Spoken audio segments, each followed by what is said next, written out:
You're probably wondering who I am and why you should trust me to teach you about independent claims adjusting. I've been in this industry for over a decade now, and I've become very, very successful during that time, and I've become a very well-known figure in this very small community. I'm going to ask that you erase any idea that you might have about me, that maybe I'm like one of those guys that has always excelled at everything, or that maybe my father is just a well-connected businessman, or maybe just a well-connected independent adjuster, and that I was lucky enough to have, the right connections and the right guidance to get me to where I am today. In fact, I grew up in a scummy trailer, and my father never had a full-time job, even to this day.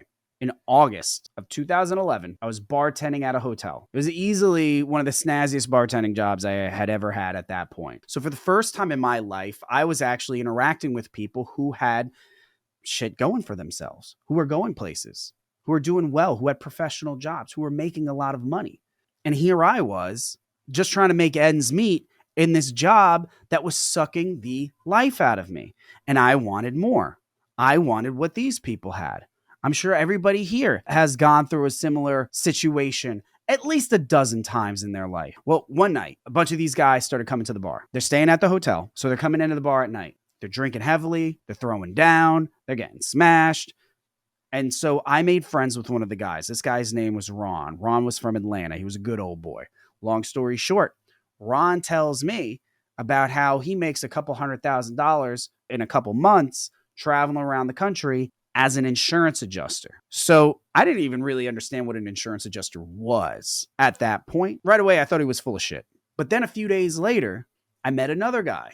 His name was Jamie. Jamie was from Clemson. He was from South Carolina. He was in the same line of work as Ron. He went to school to be an engineer. He graduated, but here he is, an independent adjuster. So I tell Jamie what Ron had said about $100,000 in a couple months. And he's like, in a couple months, like I can make that in a month. All right. Now at that point, with two completely different people who I don't think they knew each other or even met at any point, my mind was starting to blow up. So after I got home, it didn't take me more than like 10 minutes of Googling to figure out that, yes, you can travel around the country working as what's called an independent claims adjuster, or in this case, a catastrophe adjuster, making hundreds of thousands of dollars. By the time November came around, I had finally saved up a few $100s and worked up the freaking courage. And I bought the course and I studied my ass off. I'm not very good at testing, but I studied my ass off. And by March of 2012, I was officially a licensed all lines adjuster through the state of Texas. When was my first paycheck? How rich did I get after that? What happened after that? Nothing. Nothing happened after that.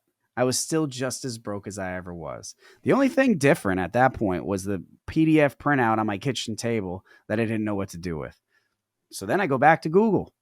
And then I started reading about how saturated the job market is and that this business isn't what it used to be.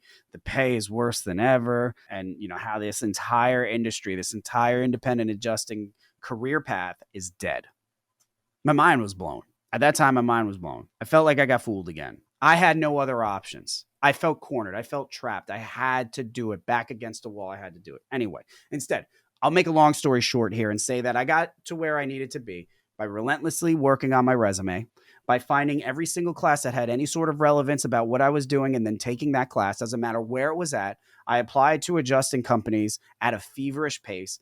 And when I had to, I slept in my car. I did whatever I had to do. August that year, I landed what's called a deployment at a call center in Louisiana. This is when you leave your home, you're out there, there's a big event going on elsewhere, and you're shipping off in there. But planned on making a bunch of money while I was there. I was going to make like $3,000 a week. My mind was freaking blown. It was the most amount of money I'd ever made. I went from bartending, making nothing, to making $3,000 a week. I immediately hit the store. I'm buying clothes. I'm buying all the things that I knew I needed this whole time because I'm in a ton of credit debt. And then before I knew it, a week and a half in, they sent us all home abruptly. But I continued to solicit myself over and over and over again. I continued to market myself. I didn't give up. I found more and more companies, and I kept pushing myself in front of them. So then, by October of that same year, I had finally locked down my first client acting as a field adjuster. Fast forward, working with several different companies. I continued to make a lot of money, but it all went right back out the door because I still had this broke mindset. I wasn't planning towards the future. So August 1st, 2016, I decided to put myself through a challenge. I decided to challenge myself to make $100,000 post-tax, post-expense. And I'm not just talking about post-business expense. I'm talking about all expenses. I'm talking about after I pay my rent.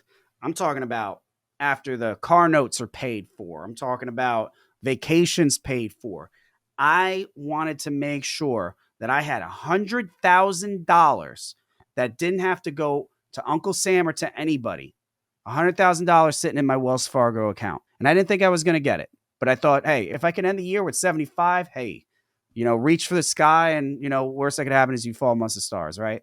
Well, I achieved my goal by August of that year. And then I decided to take the rest of the year off. I beat the game. I became a success story. But I became a success story inside of a field that I was no longer excited about. And that to me was a prison. So I decided to begin working on a new project, something to take my mind off of the feeling of being trapped. And that project was a training company, but it was going to be a training company that was different from what was already out there, different from the course that I had spent my money on that gave me a license, but no freaking clue what to do with it.